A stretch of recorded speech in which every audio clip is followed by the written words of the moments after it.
Charlotte in the Know, hosted by Adrienne Biddle, reporting on influential people, news, entertainment, and events pertaining to the city of Charlotte and nationally.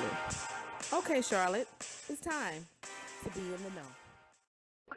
All right, today I'm being joined by City Council Woman Dimples Ajmera of District 5. District 5 includes Winterfield, Grove Park, Ravenwood, and Eastway, Sheffield Park areas of East Charlotte. Miss Councilwoman, I appreciate you joining me today. How are you doing today? I'm doing very well. Thank you for having me. Yes, ma'am. It's certainly my pleasure. Just to give the audience a little brief overview on you, I noticed that your bio stated that you are one of the youngest women to ever serve on the, matter of fact, you are the youngest woman to ever serve on the Charlotte City Council. What drove you to actually run for the City Council?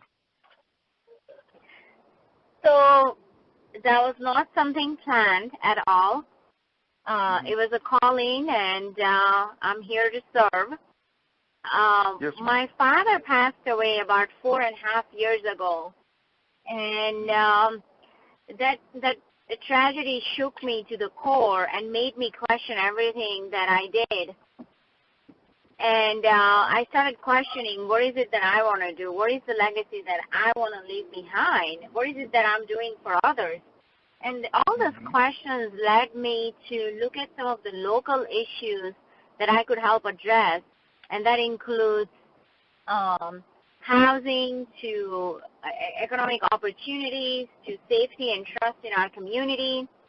And I got involved at a local level on many issues, and one of them being housing and supportive services. And I served on the Housing Authority Board as a commissioner for over 2 years. And when I did serve on that board, we implemented a lot of supportive services such as job training, after-school programs, and so on. And that helped residents move out from this supportive housing to be more self-sufficient because of the supportive services that we offered. And a lot of neighborhood leaders saw my work in the community, and they said, hey, have you thought about running for an office? Have you thought about serving on city council because of your passion for local issues? And I said, no, I have not. I have not thought about it. So I shadowed my predecessor for almost a year, and I came to appreciate the work that city council does to address some of our local issues. And I said, this is something I can really do and really create prosperity for generations to come. And that's when I decided to serve on city council, and this has been the most rewarding experience so far. That is impressive. What's even more impressive that I was reading up on you as well is it true that you came to the United States at the age of 16 and didn't even know English? Yes, that's correct. My family had immigrated here when I was 16 in search for a better life. And we had a language barrier when we immigrated here. But thanks to after-school programs, I was able to be fluent in English in less than a year. That is impressive. Piggybacking off of your previous statement, you stated that you were a big proponent of safe neighborhoods. With the rise of the homicides of late in Charlotte, what do you think is a viable solution to actually help reduce the increased rate in homicides, if any? Absolutely. We do have an increase in homicides. Obviously, it starts with ensuring that our police officers have all the tools and resources available. We hired more police officers to fight crime. We approved the budget that includes hiring of more police officers. Additionally, it also starts when we invest more in our youth. such as after-school programs, because we want to make sure that our youth have opportunities when they come home,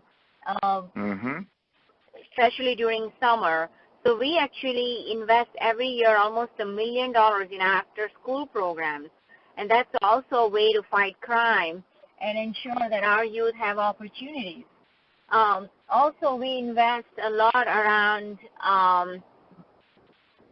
community policing, because when community is well connected with our police officers, we have this trust, and that trust between our law enforcement and our community. So community policing, it's a great program. In fact, in East Charlotte, our Eastway division implemented a program which is called Foot Patrol. So all officers actually patrol neighborhoods and by walking and meeting more neighborhood leaders and getting to know the community, and that's very important. But at the same time, the safe neighborhoods, it's a community issue, and that needs community solution. Elected official alone cannot solve this problem. It needs a collaboration with the community, because that means our faith community, our nonprofit partners, our private partners. We are all in this together, and we have to work together to ensure that we fight crime. One big component of it to make sure that people have jobs in all parts of our city. I am currently tackling Eastland redevelopment, and we have came a long way for Eastland, with phase 1 with developers being completed and phase 2 in the pipeline. And we have to make sure that we spread economic opportunities and not always concentrate those opportunities in 1 or 2 parts of our city.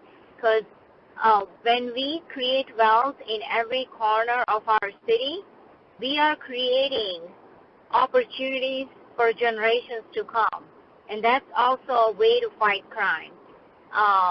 So again, to summarize it all, is to have good paying jobs in every corner of our city, to have programs for our youth, to support our police officers, and also partner with community to ensure that we educate and we create awareness for our youth and our residents that, look, gun violence is not a solution to any problem. Let's talk. Let's talk it out, and let's resolve the issue. And that's very important, and it takes the community to solve that community problem. Very well said, Councilwoman. I totally agree with you on that. I think the more that as a community that we actually sit down, especially with law enforcement, and actually get to know each other and the needs within the community, I think that definitely goes a long way. And I'm glad to hear that you're actually implementing programs like that. As well, piggybacking off of what you were just now stating about the Eastland Mall area, the mall itself has been vacant for a while. Is there any new information on what may be coming down the pipeline as far as what could possibly be used on that vacant site? Absolutely. So we have a phase 1 of redevelopment completed. So we had about 35 developers that came and to actually look at what to look at the site and also give us an insight as to what they would like us to address in terms of some of the redevelopment challenges. So and phase 1 also included tactical urbanism. That means we are creating this vibrancy, that livelihood that it used to have when there was a mall with a lot of kids coming there for ice skating, families coming there for restaurants, for an ice cream. And that vibrancy, that place of belonging that it used to be, we want to create that sense again. So we actually activated the site. We brought Universal Circus back in March and that really helped with bringing traction back to that site. And we are going to continue to bring those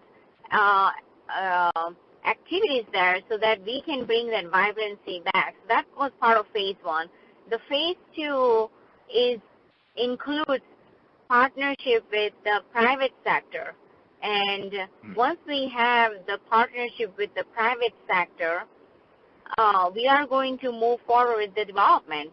In fact, we currently have one developer that we are negotiating an agreement with, and that developer will lead as a master developer for this site. And once we have that, we are going to, once the negotiation is completed, we are going to actually move forward. So this is a priority that I have, and I'm going to continue to work with my colleagues on council who have been very supportive of this project to continue to ensure that we bring opportunities to the site that's been struggling for many, many years. Very good. That's certainly good news to actually hear for the people over there in District 5. That is for certain. Now, I'd be a little dismayed if I didn't actually get an opportunity to talk to you about this briefly as well, Councilwoman Ajmera. Weeks ago, you had made a comment about division, which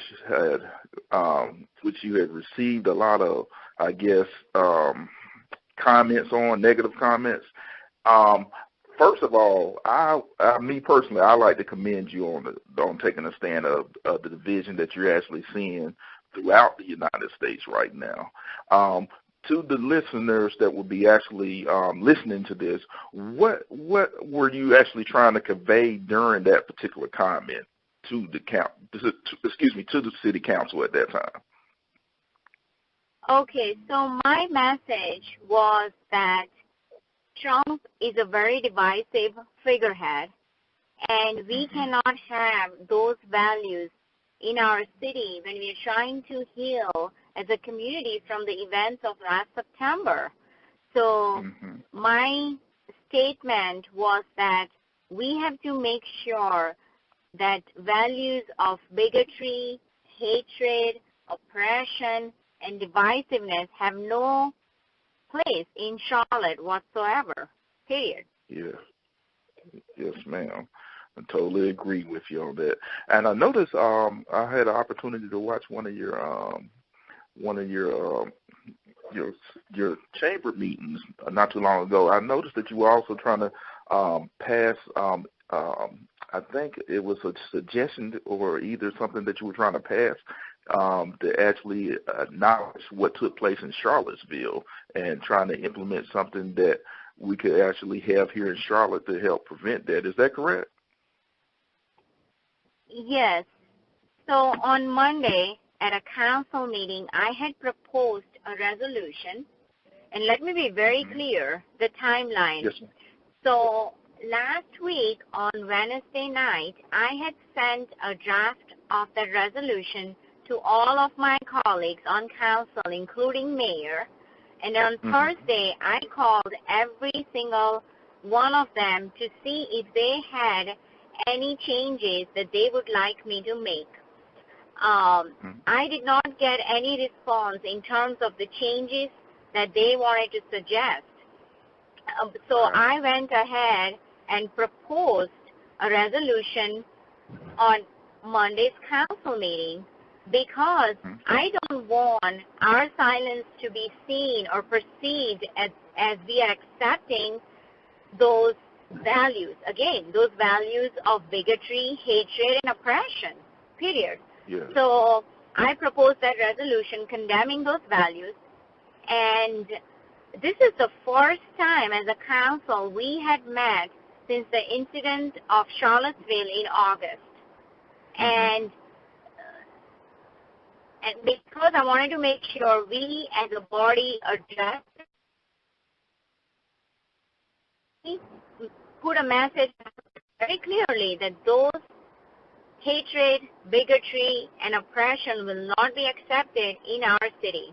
And that's why I made a resolution, and I'm looking forward to seeing that resolution in September and having that discussion to ensure that we as a body condemn this tragedy? Well, I certainly look forward to actually seeing the results of that too. And like I said, I'm trying to find a politically correct way in actually saying this, but being, for a lack of words, the kahunas that you're actually showing and actually putting this forth to the masses. It needs to be heard instead of people sitting silently by and actually just letting things like this happen. So again, I certainly commend you. In addition to that, because I know that our time is short, a lot of my listeners wanted me to certainly ask you, being that you're new in the political arena, what or where do you see yourself in the next 10 years? Are you planning to make a career out of politics, or what's your next move? That's what a lot of people have been asking me up to this point. So, I had actually never thought about going in politics, even in my wildest dreams. I'm a CPA by trade. I'm a numbers person. I clearly care about some of the local issues when it comes to economic opportunities, housing, safe neighborhoods, opportunities for our youth, including after-school programs, because I'm a product of one. And I would like to see a city in 10 years from now or 15 years from now that I can proud to be called that this city is a just, fair, and equitable place to live and raise a family, because I would like to raise my family here. Yes, very well said. Well, like I said, I know that your our time is short with you, but I want you to hold on briefly while I pretty much sign off and everything. To the fans of Charlotte, we greatly appreciate you actually joining us today, Councilwoman, and we look forward to the positive things that you're bringing forward to the community as well as the city of Charlotte as well. Absolutely. I appreciate it. Thank you so much for having me. And make sure you all come out and vote. We have a primary election. It's early voting is already underway, and primary election is on September 12th. So I hope you all come out and vote and make sure your voice is being heard. Most certainly. Got to make sure that your voices are heard. And fans, you hear that, and make sure that you go out and vote. Councilwoman, again, thank you for joining me.